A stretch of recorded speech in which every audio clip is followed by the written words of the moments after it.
드디어 관봉권의 출처를 봉지욱 기자가 밝혀냈습니다. 관봉권에 보면 특별한 표시가 있다고 하죠. 이건 국정원과 대통령실 두 군데밖에 가져가지 않는다고 합니다. 그럼 과연 둘 중 어디서 건진에게 건넨 걸까요? 그 증거를 봉지욱 기자가 낱낱이 밝혀드립니다. 건진 집을 압수수색할 때 수사관들이 착용하고 있던 바디캠에 어떤 정보가 담겨 있는 걸까요? 이제 거짓말한 수사관, 검사 다 구속시켜야 합니다. 수사팀은 감찰 착수 사흘 만에 당시 수사 과정에서 관봉권 띠지를 잃어버린 서울 남부지검 수사관 등을 입건한 것으로 파악됐습니다. 이번에 논란이 됐던 관봉권은 건진법사를 검찰이 수사하다가 나온 건데요. 그게 최초에 보도된 게 코인 관련 수사였습니다. 건진법사 전성배 씨 수사는 사기 코인 의혹에서 시작됐습니다. 서울 남부지방검찰청은 지난해 7월 유명 연예인을 앞세워 수백억 원을 가로챈 혐의로 킴비코인이라는 코인 사건을 수사해 재판에 넘겼습니다. 그게 이제 일명 배용준을 팔아서 연사마 코인이란 것을 코인 사기 업자들이 이익을 챙기다가 검찰에 적발이 됐는데 그 코인 업자와 건진이 굉장히 가까운 사이였던 거예요. 근데 그때 당시 검찰이 이미 지난해 건진법사 휴대전화를 확보를 해놓고도 건진에 대한 수사를 한 거는 확보한 5개월 뒤? 일부러 그랬겠죠. 그게 되게 정상적이진 않은 게 건진법사라는 사람은 이미 지지난 대선 때 논란이 됐던 인물이거든요. 왜냐하면 윤석열 캠프에서 2022년 1월달 1월경에 건진법사가 윤석열 후보의 어깨를 두드리는 장면이 당시 세계일보를 통해서 보도가 됐었고, 건진이 어느 순간 없어졌다는 얘기가 있었는데 어느 순간에 제거된 건 맞아요. 보니까 맞는데 건진이 제거되기 전까지의 저질렀던 그런 비위들이 검찰의 건진법사 휴대전화 압수수색과 함께 발각이 된 건데, 건진법사의 휴대전화나 자택 압수수색을 통해서 많은 관련 증거들이 나왔던 거죠. 그 증거들은 대부분 김건희를 향한 청탁들에 대한 증거들인데, 건진법사 전성배 씨 관련 수사는 코인 수사에서 시작돼 꼬리에 꼬리를 물고 이어진 끝에 이제는 김건희 여사를 정면으로 겨누고 있습니다. 이제 검찰이 언제 그중 이제 하나가 건진의 은신처에 있던 이른바 관봉권. 전 씨의 집에서는 유력 정치인과 검찰, 경찰 관계자 등의 명함 수백 장이 나왔고 억대 현금과 함께 한국은행 관봉권 5천만 원도 압수됐습니다. 건진의 그 은신처에서 관봉권 5천만 원이 이제 발견이 됐고, 검찰이 지난해 12월 건진의 자택을 압수수색하고 그 띠지를 발견한 다음에 그 압수한 물건에 대해서 별도의 수사 보고서를 만들어 놨었습니다. 제가 뉴스타파 있을 때도 저희 전혁수 기자가 관련 수사 기록을 확보를 했었는데, 그 수사 보고서에 건진의 그 돈다발, 관봉권이 사진으로 찍혀져 있었어요. 관봉권이란 게 뭐냐면 그야말로 이제 돈다발을 띠지로 묶은 건데, 이 관봉권을 만드는 주체는 한국은행이죠. 최초에 조폐공사에서 돈을 찍으면 그걸 돈 다발로 뭐 100만 원 단위 혹은 500만 원 단위로 해서 띠지를 묶습니다. 묶는데 띠지에 대해서도 아무 정보가 없냐, 그게 아니에요. 띠지에 보면 영문 글자들이 적혀 있어요. 그 띠지를 묶은 사람과 시각이 적혀 있습니다. 거기에. 제가 이제 한 가지 처음에 의아했던 것은 관봉권이 그럼 도대체 이거 어디서 왔을까라고 봤을 때 실질적으로 은행에서 이 관봉권을 취급하고 교부하는 업무를 하시는 분들께서 연락이 오셔서 이 스티커에 있는 정보를 유심히 봐야 된다라는 말씀을 해주시더라고요. 근데 실제로 보니까 이 스티커에서 가장 중요한 정보는 사용권이라는 거예요. 사용권. 예를 들어서 제가 처음에 말씀드렸듯이 조폐공사에서 찍은 돈은 일련 번호가 0, 1, 2, 3, 4, 5, 6, 7, 8, 9 했고 가지런히 처음부터 순번대로 돼 있거든요. 사용권이란 뭐냐면 그야말로 이미 시중에 풀려서 사용된 돈을 한국은행에서 회수해서 다시 묶어서 시중은행으로 보냈다는 얘기거든요. 근데 통상적으로 이 사용권은 일련 번호가 당연히 순번대로 돼 있지가 않겠죠. 마구잡이로 섞여 있기 때문에 돈의 추적이 굉장히 어렵다고 합니다. 그래서 통상적으로 어떤 비자금이나 특수활동비 같은 경우에 사용권이 많이 배부가 되죠. 특수활동비라는 게 사실은 기밀을 요하는 업무에 사용되는 돈이기 때문에 당연히 특수활동비 대부분은 신권보다는 사용권이 지급이 되기 때문에 5천만 원 단위의 관봉권을 은행에서 수령할 수 있는 주체는 딱 두 군데밖에 없습니다. 국가정보원 아니면 이거는 대통령실 특수활동비로 이제 추정이 된다라는 것이었는데, 제 기억에 그게 그 관본권이 만들어진 일자가 2022년 5월 13일로 이제 확인이 되니까요. 당시에는 국가정보원장이 공석이었습니다.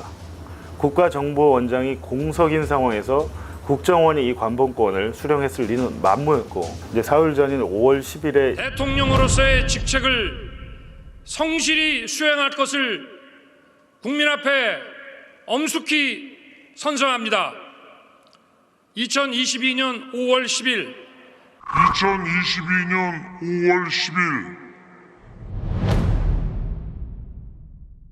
윤석열이 처음 취임을 했고, 이 돈은 그렇다면 용산 대통령실로 지급된 특수활동비다라는 이제 합리적인 추론이 가능했던 거죠. 건진법사가 양재동에서 이른바 댓글팀, 네트워크팀을 사비로 운영했고, 본인의 돈이 2억 원 이상 들었다고 주위에 굉장히 푸념을 하고 했다고 해요. 내가 돈을 많이 썼는데. 그래서 이제 요걸 하나 추정이 가능한 것은 대선이 끝나고 당선된 후에 김건희가 아니면 윤석열이 건진에게 그거를 자신들을 도와준 사람에 대한 보훈 성격으로 지급을 했다는 것은, 그는 그야말로 이제 국가 공금에 대한 횡령이겠죠. 횡령죄에 해당이 될 것이고, 어떻게 보면 뭐랄까요, 취임 초기 아닙니까? 그때 취임 한참 당선되고 그 집권 기간도 아니었고, 취임하자마자 관본권을 자신들을 도와준 사람에게 하사하는 하사금식으로 줬다는 것은, 이 사람들이 이제 윤석열과 김건희가 대통령직에 오른 순간부터 정말로 나라를 거덜내고 해먹을 결심을 한 게 아닌가라는 강한 그러니까 그런 의혹을 뒷받침하는 강한 물증이라고 생각하죠. 그 5천만 원 자체가 전체 특수활동비에 보면 아주 작은 돈이지만 굉장히 큰 상징성이 있는 이야기죠. 그리고 이제 그게 하나의 문제가 있는 거고, 두 번째 문제는 검찰이 그렇다면 이 관본권을 압수하면 이 돈의 출처와 목적, 사용 목적이나 이런 거에 대해서 수사를 해야 되는데 수사는 하지 않고 관본권에 대한 정보가 담긴 띠진한 스티커를 일부러 인멸했다. 저도 뭐 압수수색을 당해봤습니다만 통상적으로 압수물을 그냥 가져가지 않습니다. 왜냐하면 압수물이 오염되면 그 증거로 사용을 못해요, 법정에서. 그래서 모든 것은 밀봉해서 봉인을 하게 되어 있습니다. 그래서 저도 제 휴대전화를 검찰이 가져갈 때 봉인 비닐에 담아서 완전히 봉인을 하고 스티커를 붙이고 제가 거기에 사인을 해야 됩니다. 이 봉인한 사실이 제가 같이 입회를 했다, 내가 봤다, 동의했다라는 것을 사인을 해야 되고, 검찰이 이 봉인지를 뜯을 때 임의로 못 뜯어요. 제가 있어야 됩니다. 제가 현장에 입회해서 같이 뜯어야만 이게 증거로서 효력이 있는 것이지, 이미 보니까 압수수색 현장에서 개수를 다 했어요. 돈이 얼마인지 다 셌어요. 세고 건진법사에게 확인 도장까지 받았습니다. 받았는데 그거를 당연히 봉인을 했을 것이고, 그러면 봉인지를 그 피의자 건진이 없는 상황에서 검찰이 그 봉인지를 임의로 뜯었다고 하면 그 자체로 증거로서 능력이 없습니다. 시간이 많이 지나서 저게 띠지가 둘러싸여서 왔는지도 기억이 잘 나지 않습니다. 기억이 나지 않는다라는 건, 사실은 아무리 그게 검찰 수사관이라도 5천만 원 돈다발 관본권을 직접 보거나 압수물로 접수하는 사례가 극히 드물어요. 그 관본권 자체가 그렇게 증거물로 압수한 사례가 별로 없습니다. 자기 수사관 인생에 있어서 많아야 한 두세 번 있을 일, 한두 번 있었을 일을 기억이 나지 않는다라는 것은 굉장히 의아한 지점이죠. 비닐팩이 얼마나 중요한지도 몰랐다면서요? 기억도 안 나죠, 지금 관본권 띠지도. 저는 아예 본 적이 없고. 수사 지금은 제가 답변 드리고 있습니다. 증인 위원장님 답변 드려도 되겠습니까? 이런 것들을 봤을 때 이런 것 같아요. 최재현 검사도 그렇고 수사관도 그렇고 어찌됐든 우리는 처벌받지 않아라는 강한 믿음이 있는 것 같아요. 왜냐하면 누군가 보증해주고 내가 책임질게, 무조건 내 말대로만 가서 얘기해, 청문회 가서 증언해 라는 약속이 없었다면 전 그렇게 하지 못했을 거라고 생각을 하거든요.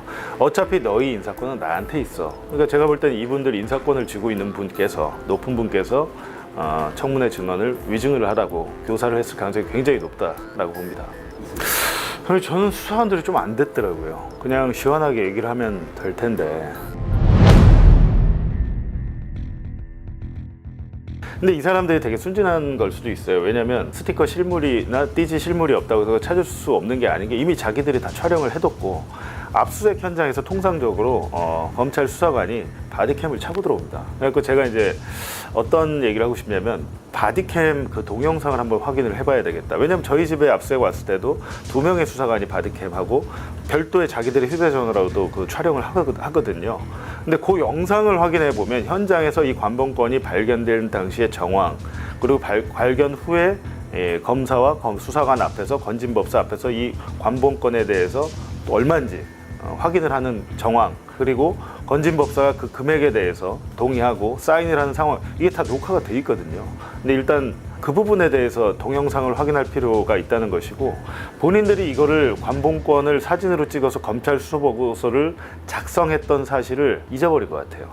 제가 볼 때는 수사보고서에 이미 스티커 정보가 있기 때문에 그 스티커에는 바코드에 관본권의 생산과 이동 과정, 그리고 이게 예를 들면 교부된 과정, 그리고 어느 은행에서 누가 가져왔는가까지 다 정보가 담겨 있기 때문에 크게 어려운 일이 아니라고 보죠.